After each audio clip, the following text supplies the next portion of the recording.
Donc bonjour à tous, on va essayer de voir aujourd'hui comment on peut réaliser cette roue sur Katia. Donc comme d'habitude, avant de démarrer, on va voir un petit peu la méthodologie de conception. Donc la première chose à remarquer, c'est que c'est une pièce de révolution qui présente certaines symétries. Donc en particulier, si on regarde, on a six rayons, donc on va ne dessiner comme d'habitude, on va être feignant, on ne va dessiner qu'une partie de la pièce, donc on va dessiner globalement la partie de la pièce qui est ici. Et tout le reste, c'est des choses qu'on va ensuite traiter par symétrie circulaire. Voilà, donc tout ça on va l'éliminer. Alors petite particularité sur cette pièce également, on peut remarquer que l'on a deux pièces. C'est une pièce réalisant deux matériaux différents. On a d'une part la bande de roulement, donc qui va être un matériau plutôt élastomère souple, et on a la partie jante qui est une partie qui est plutôt rigide. On le voit ici dans cette vue, on a deux hachures différentes qui indiquent deux matériaux différents. Donc on ne va pas travailler à un assemblage, on ne va pas dessiner nos deux pièces qu'on va ensuite assembler, on va dessiner les deux parties de pièces dans le même product. Dans Katia, on va simplement rajouter des corps différents pour pouvoir distinguer les matériaux les uns des autres. On peut remarquer également que pour la partie bande de roulement, on pourra se contenter de travailler avec une partie encore plus restreinte du dessin, puisqu'il suffira de dessiner la partie qui est là. Donc cette partie ici, un 32e de roue, pour pouvoir ensuite, par duplication circulaire, réaliser l'ensemble de la roue. Donc c'est ce qu'on va essayer de voir sur ce dessin. Donc je vais mettre ici mon dessin sur le côté, histoire de garder les cotes, et on va essayer de mettre ça en place sur Katia. Donc on va dessiner déjà dans un premier temps une, une portion de roue. Donc on va dessiner, alors, comme d'habitude, hein, plusieurs solutions. Je vais dessiner ici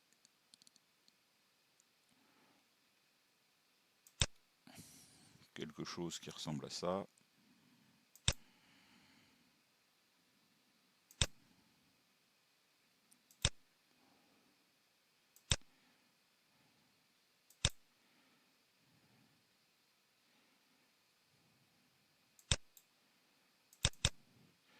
Et puis de l'autre côté, quelque chose qui va ressembler à ça.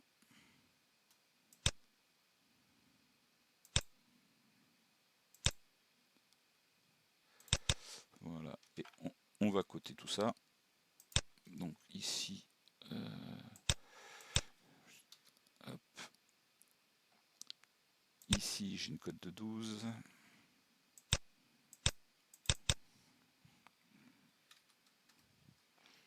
Je vais avoir sur la hauteur ici une cote de 10.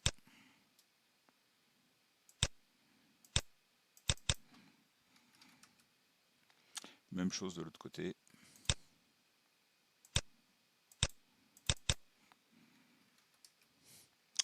On a une cote de 15 ici.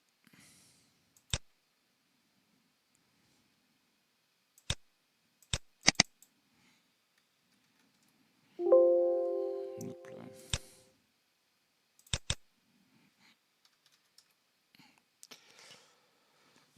Si on regarde les diamètres, on a un diamètre de 160 sur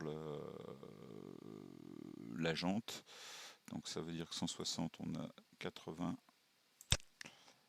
de là à là.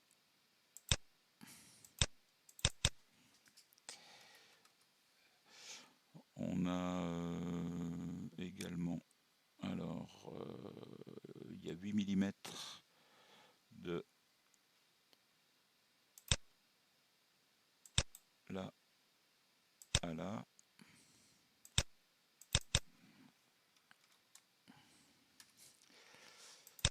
On a 8 mm, on a 10 mm ici.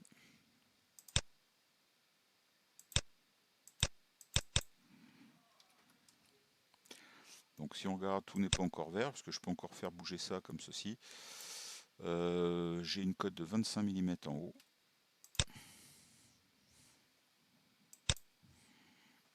Alors, donc, pardon, j'ai une cote de 25 ici.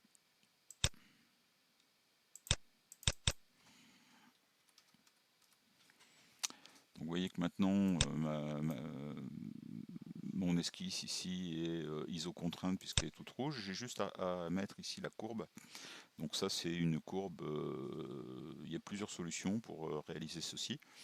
Vous pouvez, alors il doit y avoir quelque part dessous ici un raccord, peut-être qu'en faisant un raccord entre ce point-là et ce point-là, ça vous fait la courbe automatiquement.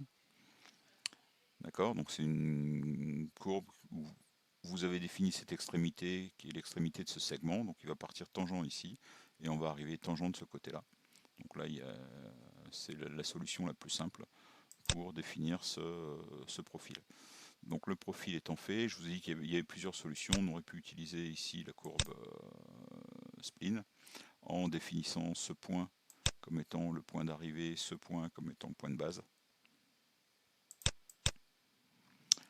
Et ensuite en définissant les tangentes, en disant que ici j'avais une tangente qui était verticale.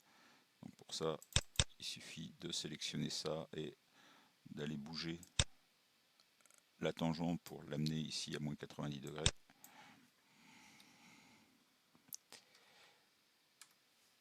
Et puis faire la même chose en haut.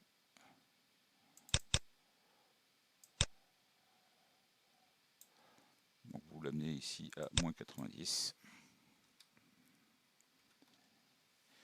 On décoche le rayon de courbure. Ok, je vais venir décocher le rayon de courbure ici, que je ne vais pas imposer. Alors vous voyez que j'ai un léger décalage entre les deux. Hein, c'est pas la même équation mathématique, mais ici j'ai aucune indication sur le dessin, donc je peux accepter l'une ou l'autre, il n'y a pas de problème. Alors je pourrais avoir l'équivalence en jouant sur la tension, donc en jouant justement sur les rayons de courbure que j'ai laissés libres ici au niveau de la spline. Hein, voilà, donc on va pas insister, je vais garder ma première solution. On aura l'occasion de revenir là-dessus. Donc ceci étant fait, on sort de l'esquisse. Et donc maintenant je vais pouvoir faire une rotation. Alors c'est là où j'ai fait une petite erreur. C'est pas grave, je vais aller la redéfinir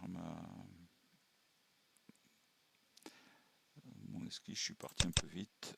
Je vais redéfinir ici mon esquisse. C'est que mon esquisse, elle doit pas partir d'ici. Alors, il va falloir que je joue avec les contraintes, c'est toujours un problème. Parallélisme, longueur.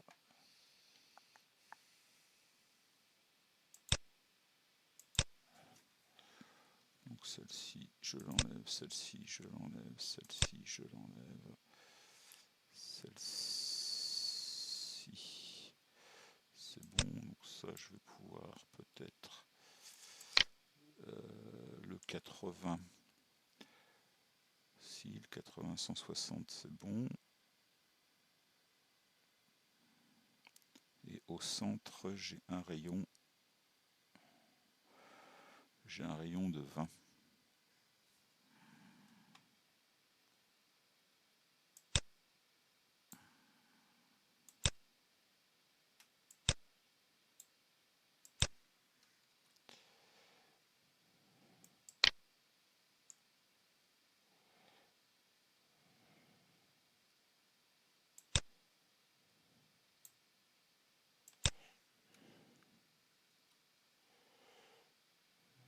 Donc ici, hop, ça je vais supprimer. Et j'ai quelque chose qui est comme ceci.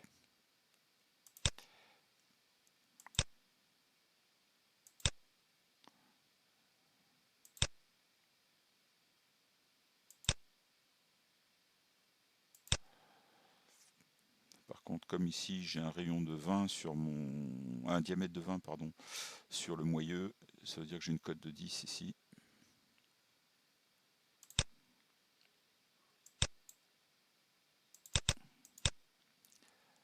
que je n'ai pas mise tout à l'heure. Donc si jamais je mets de là à là, j'ai une cote de 10, et de là à là, j'ai de nouveau une cote de 10. Et de l'autre côté, j'ai également une cote de 10.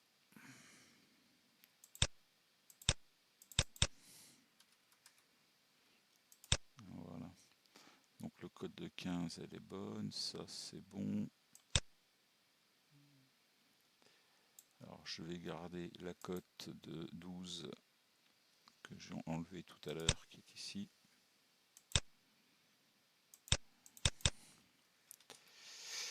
Et enfin, j'ai une cote de 8 qui est toujours définie ici. Et donc là, il me reste à mettre le raccord de courbe entre ce point-là et ce point-là. Et ici, il va falloir que j'enlève, alors que je la fasse venir de l'autre côté. Alors,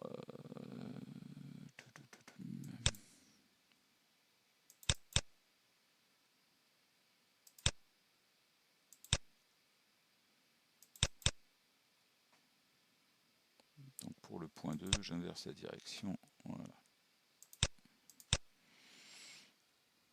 Ok, donc là normalement c'est bon. Donc on revient ici, on va faire la rotation. On va faire une rotation autour de cet axe et on va faire une rotation ici de 60 degrés. Voilà, donc en faisant la rotation de 60 degrés, j'ai mon élément avec le côté ici avec les angles, puisqu'ici j'ai quelque chose qui est conique, et alors qu'ici j'ai un côté qui est courbe. Si jamais je mets le rendu réaliste avec aperçu, vous voyez que ici je n'ai pas d'arête, alors que de l'autre côté je vais avoir des arêtes, puisqu'ici j'ai des angles vifs. D'accord, donc voilà pour la première partie de la vidéo. Je reviendrai après avec la partie interne pour voir un petit peu comment on fait la coque avec des épaisseurs variables et ensuite comment faire les ouvertures.